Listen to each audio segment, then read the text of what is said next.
एक बार पुराने समय की घटना, रेलगाड़ी के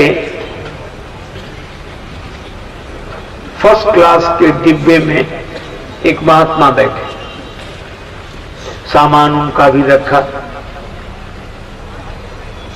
चल सामान उनका भी रखा। अगले स्टेशन पर गाड़ी थोड़ी देर खड़ी हुई।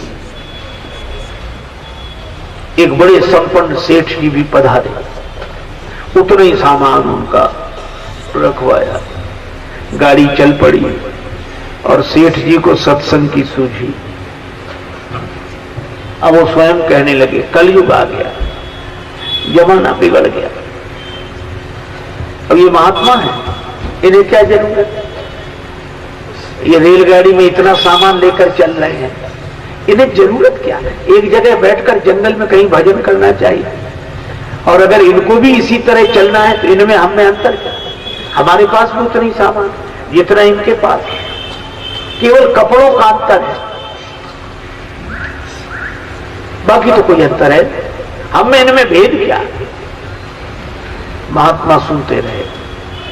जब सेठ जी बोल चुके तो महात्मा जी ने कहा कि महाराज, महात्मा जी ने कहा सेठ जी आज आपने हमारी आंखें खोल दी, ऐसा अद्भुत ज्ञान दिया, सचमुच आप ठीक कहते हैं। अब सेठ जी बड़े गौरवान्वित हुए कि हमने महात्मा को समझाया। अगले स्टेशन पर गाड़ी थोड़ी देर रुकी, महात्मा जी बोले चलो थोड़ा नीचे टहलाओ प्लेटफार्म पर। सेठ जी बोले हमारा सामान रखा है। महात्मा बोले हमारा भी रखा है। जितना बोले वो बहुत कीमती सामान है। महात्मा बोले जितना तुम्हारा सामान कीमती है उतना ही हमारा है। ले गए नीचे, एक बेंच पर बिठाया, सत्संग की बात करने लगे और क्या दिव्य जीवन है और ऐसा बातचीत करते। अब रेलगाड़ी के चलने का समय हुआ। रेलगाड़ी के चलने का समय हुआ और महाराज रेलगाड़ी जा रही, महात्मा जी ने हाथ पकड़ लिया, बैठो।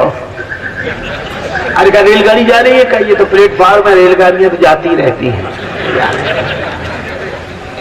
हमने तुम में भेद ही क्या है? केवल कपड़ों का भेद है,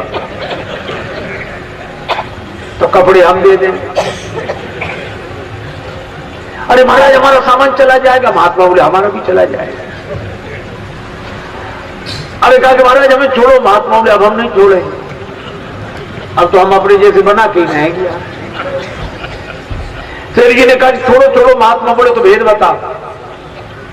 सेठ जी बोले हम समझ गए, यही अंतर है, जितना सामान हमारे पास उतना सामान आपके पास, जैसे हम वैसे ही आप। लेकिन एक अंतर है, क्या? आप एक क्षण में छोड़ सकते हैं, हम जिंदगी में नहीं छोड़ सकते हैं, यही अंतर है। तो जगत के जल में रहते हुए भी कमल डूबता नहीं है। इसी तरह संसार में बसना अलग बात है और संसार में फंसना अलग बात है। महात्मा बसते हैं, फंसते नहीं।